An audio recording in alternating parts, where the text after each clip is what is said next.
Denise. Kobe. Sarah. Our baby. Your daughter.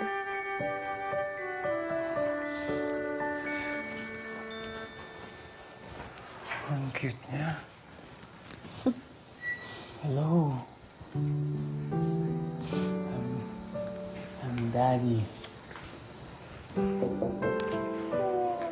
Ito na po yung birth certificate form. Pakipila pa na lang po. Okay, salamat. Anong ipapangalan natin sa anak natin? Gusto ko... Simone. Simon, as in, El Filibusterismo Simon? Di ba palalaki yun? Ano ka ba? Hindi yun. Simone na French. As in, from Simone de Beauvoir. Ah, yung feminist. Yeah. Ako mukhang palalaking kang feminist ng mami mo, ah. It's okay. I'm here to support her and you all the way. Hindi ko kayo iiwan, promise. Oh, don't cry. Huwag ka nang umiyak. Gutom yata siya, eh.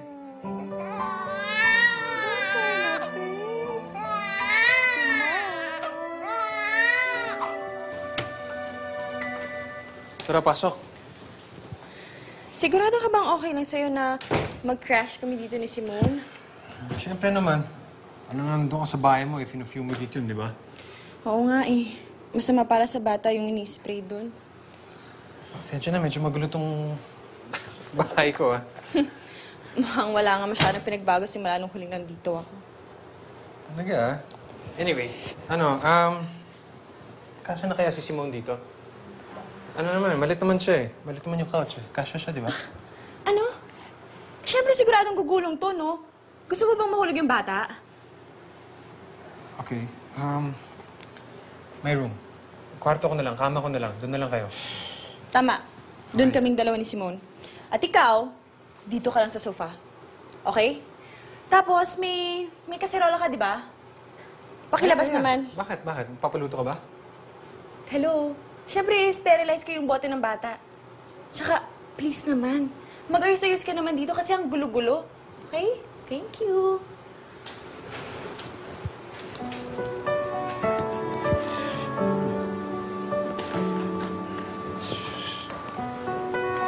Sino?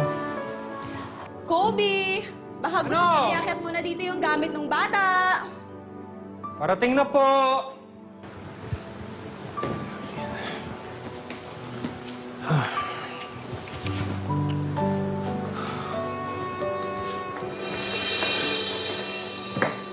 Oh, Denise, papunta na ako dyan, ha? Oo, tutulungan ko na kayo ni Kobe. Siguradong nanganganib pa kayo sa pag-aalaga. First night niyo, eh. Nako, Joanne, wag na. Mukhang wala namang magiging problema eh. Sigurado ka? Oo. Ito, tahimik nga siya eh. Thank you na lang, Mare. Oh, sige. Ikaw ang bahala. Okay. Bye. Thank you.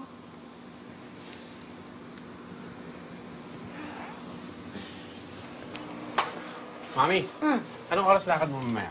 Nako, hindi na kami matutuloy kasi mukhang okay naman si Denise. Hindi na kayo alis? Hindi na. At saka yung mga bata naman, nasa mga lolo at lola nila, di ba? So, ibig sabihin, atin na atin itong buong gabi. Teka, hindi. Hindi ako pwede. May lakad ako. Eh, di sasama ako. Mami, I'm sorry. It's work-related. Kasama ko boss ko mamaya. Saan ba kayo pupunta? There's gonna be a cocktail dinner para dun sa bagong opisina ng law firm. Okay? Baka late na ako mo. Don't wait up for me. Muna ka na matulog. Sige, bye-bye!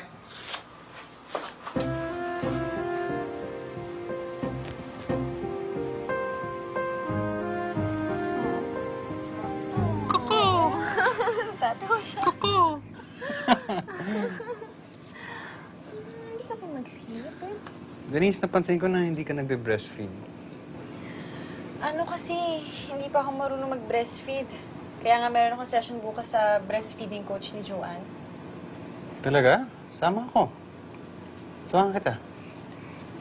Hindi mo naman kailangan gawin yun, Kobe. Hindi, gusto kong gawin. I wanna be proactive. I wanna be part of this. Okay? Samahan kita. Besides, curious ako sa breastfeeding class na yan. I'm just joking. Joke.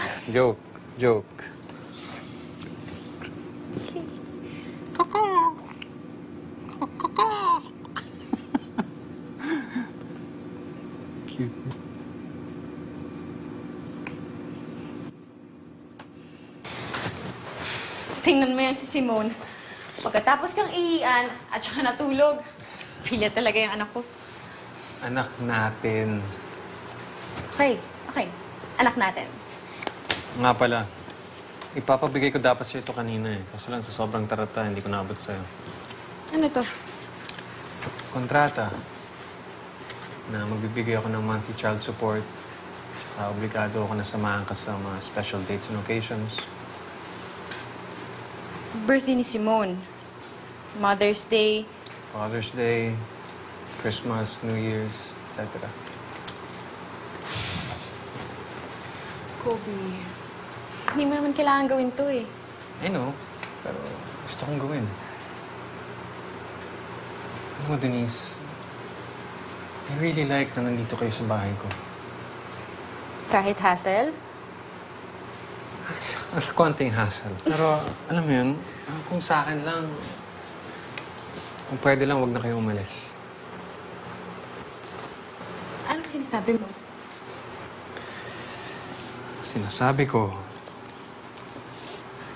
dito na lang kayo tumira. Para talagang pamilya tayo. Sigurado ka? Sigurado. Kobe? Annette? Ikaw na naman? What's this, Kobe? Kayo pa din? Oo naman. Denise. Denise!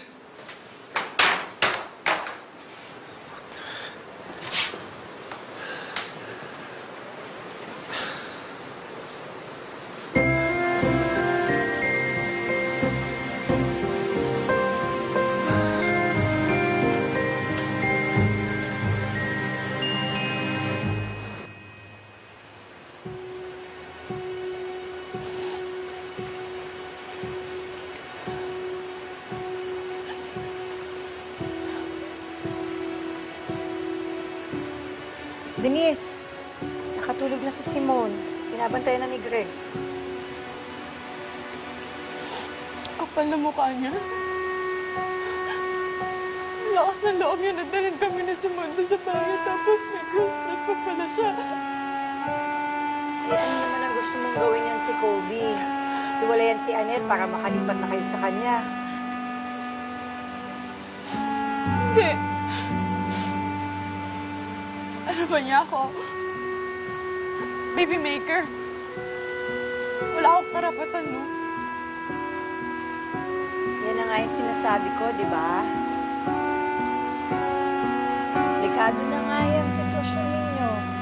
Eto ka't nahuhulog ka pa dyan sa daddy ng baby mo. Tapos meron naman siya ibang girlfriend. Nahuhulog? Hindi ako nahuhulog dun sa kusinerang tukmo na Kobe na yun, no? Naku! Eh bakit ka umiiyak?